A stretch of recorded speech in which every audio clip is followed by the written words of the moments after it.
Ahoi Mikk, kuidas läheb? No, tere hommikust. Kuule, mis ikka läheb siin, et liikumisaastaga, mina istun ühelt koosolekul teise, et ma ei tea, kuidas sul loodan. No umbes sama, mõtlen kogu aeg, et võiks rohkem liikuda. Kuule, siis on täitsa hästi, siis ma olen täitsa ühel lainel. Oled sa kursis, et Pitsberg teeb suure liikumisaasta sammuvõistluse ja ma mõtlesin, et võiks teha seda seekord natuke teises võitmus, et teeks saarlased versus liitlased, et saaks kogu Saaremaa rahva liikuma.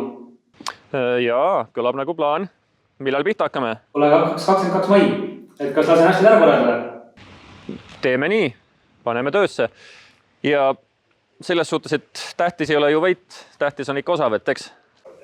No, loomulikult, rahva tervis ikkagi. Just, et liikumine eelkõige.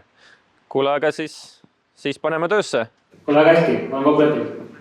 Ole terve, tšau! Ja teil.